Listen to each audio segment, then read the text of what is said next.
You are watching India Global with me, Parmeshwar Bawa. Now this week, we focus on Qatar, where a court has accepted India's appeal against the death penalty to 8 former Indian Navy personnel. We'll get you a detailed update on the 4-day truce that has been called in Gaza, while getting you the latest from Manipur and Mizoram as India faces a refugee challenge from Myanmar. Also, it was quite possibly the wildest weekend ever in tech. The details are lined up for you. Let's begin with our big focus, the ongoing Israel-Hamas war. Well, the 4-day ceasefire in Gaza between Israel and Hamas has come into effect, and the diplomatic breakthrough, delayed by 24 hours, marks the first pause in 7 weeks of war in Gaza. 13 Israeli hostages have been released, while Thailand's Prime Minister has confirmed that 12 Thai workers have also been released by the Hamas amid this truce. But reports state that Israel has encircled and attacked northern Gaza and pressured civilians there to leave, which the United Nations rights experts warn amounts to a forcible transfer, which is a crime against humanity.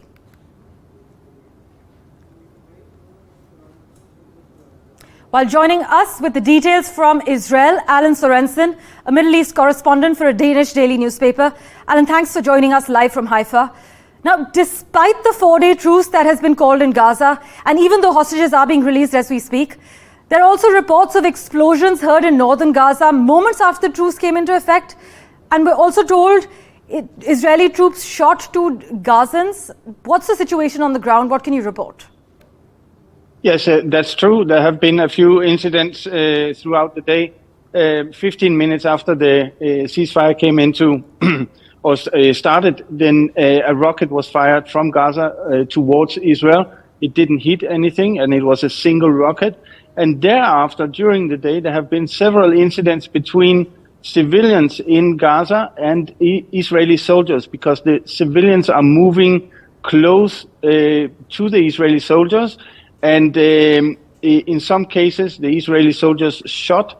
And what I hear from Palestinian sources is that they shot and killed 2 Palestinians and wounded 5, all in all. But nevertheless, the prisoner exchange is moving forward. And the latest we hear is that the 13 Israeli hostages are now in Egypt. They have crossed the border from Gaza to Egypt. Right, thanks for that confirmation. So we do know that 13 Israeli hostages have crossed the border, while 12 Thai workers have also been released by the Hamas. But Alan, you know, Israeli officials, while adamant that the truce is not an end to the war, have also agreed to pause fighting for an additional day for every further 10 captives freed by Hamas? Yes, that's true. I mean, after these 4 days and 50 hostages, the release of 50 hostages, Israel estimates that there's a chance for another 1 to 3 days of ceasefire, where another 10 hostages will be released by Hamas every day. Of course, Israel will also have to release Palestinian prisoners from the Israeli prisons. And this Israel has another 150 prisoners ready for these days to be released. So there's a hope for another 3 days of ceasefire.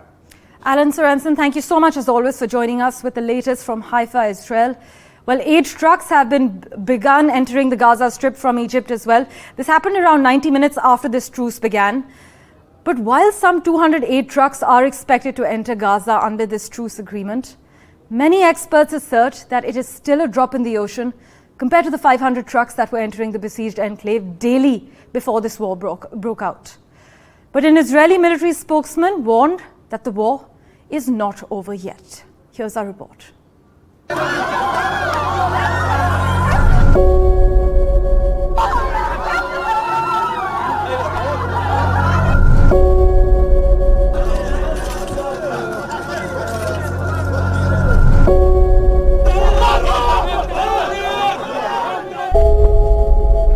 Hours before the beginning of a 4-day ceasefire between Israel and Hamas, an Israeli airstrike struck the Nusayrat refugee camp in central Gaza, killing at least 12 people.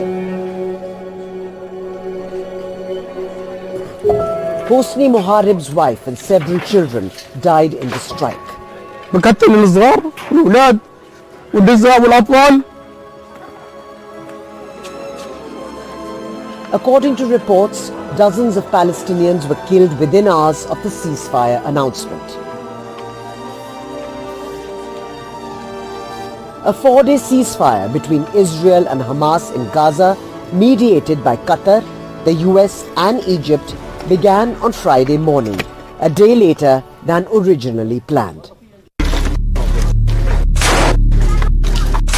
On the eve of the ceasefire, Israel said it hit 300 Hamas targets in 24 hours, including Hamas tunnels and weapons sites.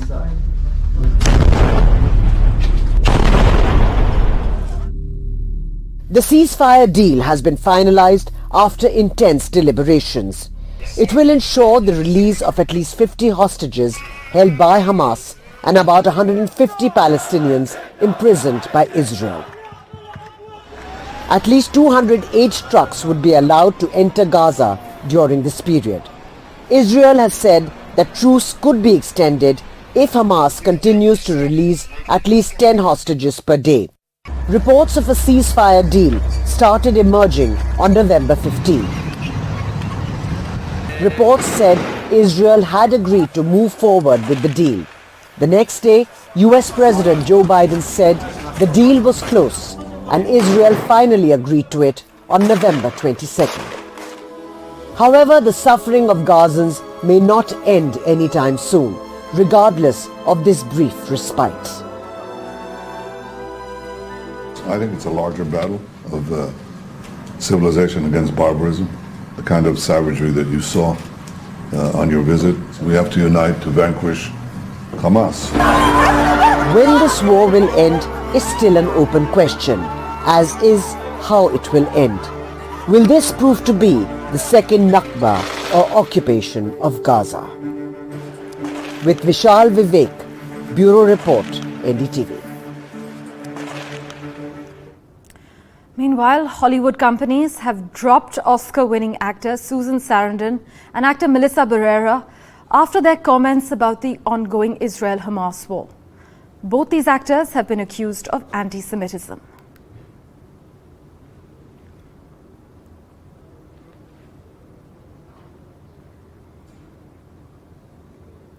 Now, amid the Israel-Hamas war, cross-border terrorism is back in focus. While India's global partners are treading carefully in calling out perpetrators of terror, New Delhi has maintained a tough stand on extremism in all its forms. But can India effectively unite the world in halting a possible new wave of global terrorism? Take a look at our report.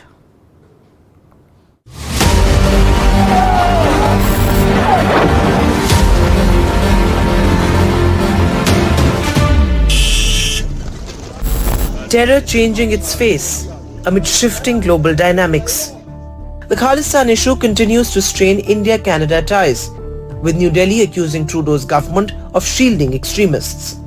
In fact, reports say the US thwarted a plot to kill Khalistani separatist Gurpatwant Singh Pannu on American soil, raising questions on where the US stands on the Khalistan issue. Responding to these reports, the External Affairs Ministry said, during the course of recent discussions on India-US security cooperation, the US side shared some inputs pertaining to nexus between organized criminals, gun runners, terrorists and others. The inputs are a cause of concern for both countries and they decided to take necessary follow-up action. On its part, India takes such inputs seriously since it impinges on our own national security interests as well. The External Affairs Ministry said issues in the context of US inputs are already being examined by relevant departments. The recent violence at a Gurudwara in Kapurthala that led to the killing of a policeman was reportedly orchestrated by Khalistani supporters as per sources. Nearly 2 months ago, Hamas's bloodiest attack on Israel set in motion a devastating chain of events for Gaza, now an over 40-kilometer long graveyard. But it has sent ripples through the world, with cross-border terrorism again a focus at global summits. From Jaishankar's tough talk on terror to the Prime Minister mincing no words, New Delhi has remained firm on its stand. At the virtual G20 Leaders Summit recently, PM Modi said that the insecurity in West Asia is a matter of great concern. हम मानते हैं कि आतंकवाद हम सभी को अस्वीकार्य है, सिविलियंस की मौत कहीं भी हो निंदनीय है.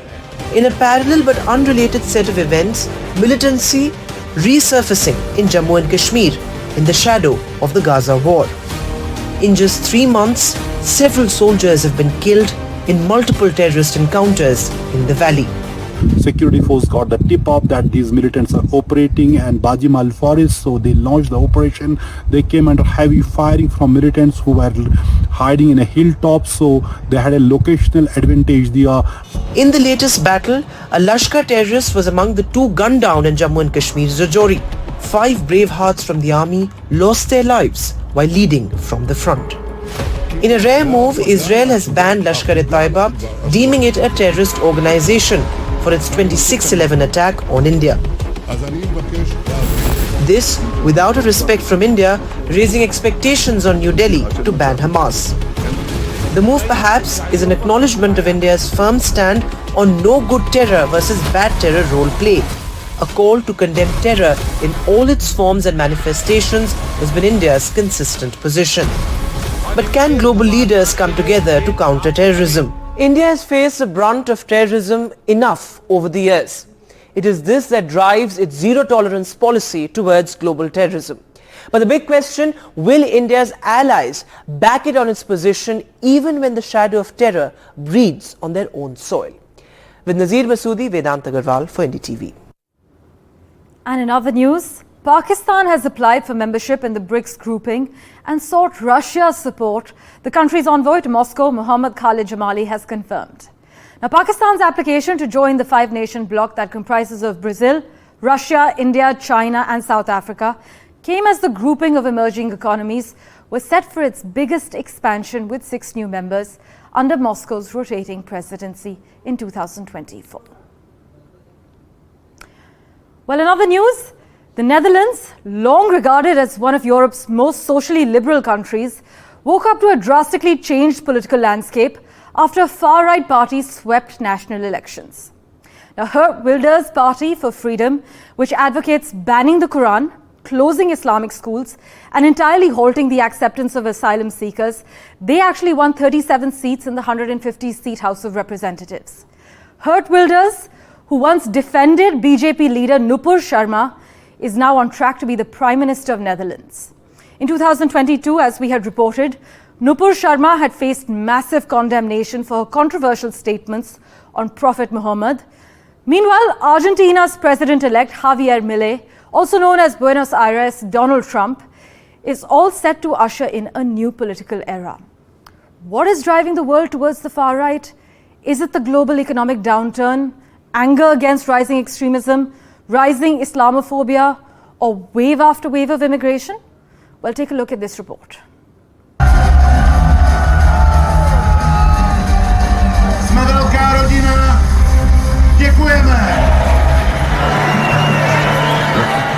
The rise of the far right, this time in Netherlands. Geert Wilders' victory in the Dutch general election is the latest affirmation of this trend. Gaan wij voor zorgen dat die Nederlander weer op één komt te staan. En die Nederlander die heeft ook hoop. En de hoop van Nederland is dat de mensen hun land terugkrijgen. Dat de mensen ervoor zorgen, dat wij ervoor gaan zorgen dat Nederland weer voor de Nederlanders wordt. Dat die asieltsunami en die immigratie, dat die wordt beperkt. And it isn't just in Europe. Argentina too saw a change of government with a swing to the right. Populist Javier Milei has won the election in Argentina with the widest victory margin in a presidential race since Argentina's return to democracy in 1983. Buenas noches a todos los argentinos de bien, porque hoy comienza la reconstrucción de Argentina. Wilders has been called the Dutch Donald Trump. The biggest threats to our survival today and the threats to our freedom are the European Union, mass immigration, and this terrible Islamic ideology of submission and violence. From death threats by Islamic extremists, conviction for insulting Moroccans, to Britain banning his entry, Gert has a checkered past, but has still emerged as a winner. In June, Finland's parliament elected Conservative Petteri Orpo as Prime Minister. His coalition includes far-right Finns Party, which plans a major crackdown on immigration. And in exchange for key policy concessions, Orpo is propping up another right shift in Sweden. From Italy's furthest right government since the Second World War under Giorgia Meloni to Viktor Orban's Hungary. In Europe, several factors are driving their advance. Culture wars, minority rights, the climate crisis have joined the traditional list of slowing down immigration, Islam and the EU. This global shift draws mixed reactions, from alarm over authoritarianism to assertions of nationalism. The billion-dollar question is, what's the right mix? With Srishti Shankar, Bureau Report, NDTV. And the other big story we're tracking, a court in Qatar has accepted India's appeal against the death penalty to 8 former Indian Navy personnel who were on death row. Now, sources said that their court will set a hearing date after examining the appeal. But as per reports, the 8 men were actually arrested back in 2022 in August by Qatar's intelligence agency, but the authorities have not made the charges against them public yet. Their bail petitions were rejected several times, and the verdict against them was pronounced last month by the Court of First Instance in Qatar. Meanwhile, Afghanistan has announced the permanent closure of its embassy in New Delhi, giving persistent challenges from the Indian government as the reason for the same. Now, the envoy from Afghanistan to India said it's a regrettable decision, but as of now, Afghanistan has announced that the permanent closure of its embassy in New Delhi will carry on. And let's turn our attention now to China, where after a spike in cases of respiratory illness, especially among children in China, the World Health Organization has sought details. In fact, they have said the illness could be anything, but need more information about the symptoms, the epidemiology, and what exactly has been tested. The Indian Health Ministry has also commented on the news of this sudden, mysterious outbreak in China, saying there is a low risk to India from avian influenza as well as clusters of respiratory illness.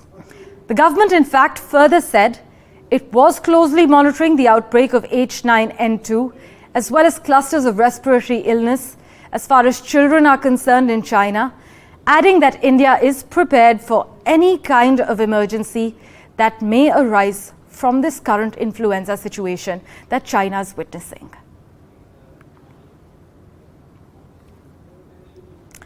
And it's been a wild week at OpenAI. In fact, wild doesn't even begin to cover it. OpenAI's messy firing and rehiring of its powerful chief executive this week shocked the tech world, to say the least. But what's clear now is that Satya Nadella has emerged as a leader. We look at how Mr. Nadella and his team came out as the real winners. He's referred to as the wise man of the tech industry. The Yoda that helps to make the right things happen. In case you missed the series of bizarre twists and turns, 5 days after Sam Altman's shocking dismissal from OpenAI and many twists later, the company said he will in fact return as CEO. Things pretty much spiraled after Sam Altman's shock ousting from OpenAI. His fellow co-founder Greg Brockman followed him out of OpenAI and into Microsoft, that briefly hired Sam Altman and Greg Brockman as heads of a new advanced AI division at Microsoft. Nearly all of OpenAI staff signed an open letter threatening to join that team, and many observers in the industry saw an enormous coup for Microsoft. It had acquired one of the world's most talented AI teams for approximately $0. But as hundreds of OpenAI employees demanded that the company's board resign and Sam Altman be reinstated as CEO, Satya Nadella reaffirmed Microsoft's commitment to OpenAI. But OpenAI staff wouldn't have come free, since there were 770 of them and many actually had 7-figure salaries. And more importantly, their work have loaded Microsoft with more risk. Until now, OpenAI took all the reputational and legal flack for deploying advanced AI systems like ChatGPT into the world. But by returning to its hands-off partnership, experts believe that Microsoft gets all of the glow and none of the liability, plus more control. But as one of the world's most important artificial intelligence companies unraveled this weekend, Satya Nadella ensured Microsoft became even more powerful. Of all the stories of a hero's exile and return from the wilderness, none has caused more whiplash than Sam Altman's. It took Steve Jobs a decade to return to Apple Inc. after being knifed by his board. Jack Dorsey took 7 years to come back to Twitter, but Sam Altman's round trip as Chief Executive Officer at OpenAI took fewer than 5 days. But Satya Nadella can meanwhile silently thank OpenAI's non-profit board for causing all of this ruckus. The outcome isn't a silver lining. It's a stronger position in the artificial intelligence arms race. Parmeshwar Bawa for NDTV. That's all on this episode of India Global. We'll be back next week. Thank you so much for investing your time and watching. Goodbye.